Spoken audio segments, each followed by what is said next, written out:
आईची कटकट कोण बरं फोन करू राहिलाय? हॅलो, तुम्ही कोण आणि कशाला बरं फोन केला?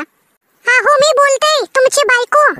अगं तुला किती वेळा सांगितलं की वर्ग चालू असताना फोन करू नकोस म्हणून. उगाच इथं मुलांचा डिस्टर्ब होतोय. हा हो, महत्वाचं काम आहे म्हणून मी फोन करते. बरं पटकन सांग, तुझं काय काम आहे ते. अगं मुलांना मला आणखी शिकवायचं आहे. हा हो, जरा घरी येताय का? आज मी लई मूड मध्ये आले.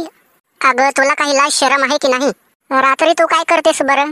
हा हो, रात्रीच्या मला लई झोप लागते. आता मी फिर आहे म्हणून तुम्हाला फोन केला ना, की मी बोलू शेजाऱ्याला. तो मस्त माझं तेल लावून काम करतोय. तुझ्या आईचा वटाणा लई वळवळ करतोय ना. जर मी घरी आलो ना तर तुला पाणी सुद्धा पिऊन देणार नाही. हा हो, मग तुम्ही वाट कसली बघताय? पटकन या ना, तोपर्यंत मी मस्त नटून थटून राहते. बरं मी काहीतरी जुगाड करतोय. बरं येताना तुम्ही सफरचंद आणि केळी आणा बरं. आणि केळी जरा जाड आणि लांब आणा. अशी केळी मला खूप आवडतात बरं. ही बया मला लई त्रास देते, हिला चांगली आदल घडवलीच पाहिजे. सर मी तुम्हाला काही मदत करू का? अरे झाकण झुल्या, तुला यातलं काहीतरी कळतंय का? तू अजून लहान आहेस तेव्हा गुपचूप बस. अहो सर, गणू दादा माझ्यापेक्षा मोठा आहे, तो तुम्हाला नक्की मदत करेल. ओय, यामध्ये तू माझं नाव कशाला घेतोस रे? अरे सरांचा विषय खोल आहे, तो थोडाच इतिहास आणि भूगोल आहे.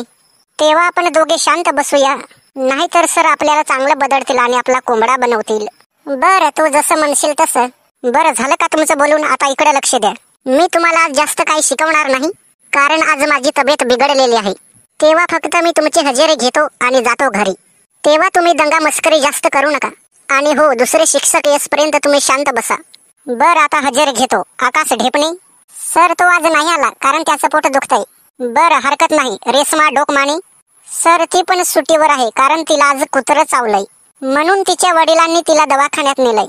अरे तिला कुत्रा चावसपर्यंत ती काय करत होती बरं? अहो सर मला नाही माहिती, कारण आमच्या घरापासून ती दूर राहते ना. बरं असो. समीर पोटिंदे अहो सर, तो पण आज नाही आला कारण आज तो चढीत नुसता संडास करतोय. अरे मग त्याला जुलाब होतात असं म्हण ना, झाकण झुल्या. रेखा कावटे, स्वप्ना कांबडी, दिनेश मुत्रे, पंजाब हागरे, विलास पुचके, दिनेश मुचके, कमल पागी, नेहा हागी, रोशना पावटे. अहो सर ते आज सगळे सुट्टीवर आहेत. बाप रे, म्हणजे एवढी मुले गैरहजर. उद्या फक्त येऊ दे त्यांना, चांगले एकेकाला आदल घडवतो. मग तुम्ही दोघे कशाला बरं आलात झक मारायला? जा आपापल्या घरी, म्हणजे मी मोकळा, कारण टाईट झालेला आहे माझा भोपळा. खुश हुआ. तर मित्रांनो, जर तुम्हाला व्हिडिओ आवडला असेल तर खालची घंटी नक्की दाबा. आणि हो, आमच्या व्हिडिओला सबस्क्राईब, शेअर, कमेंट आणि लाईक करा. नाहीतर पाठवतो गुदगुदल्या करायला या डेंग्याला. तेही तुमच्या थेट गोदडीत.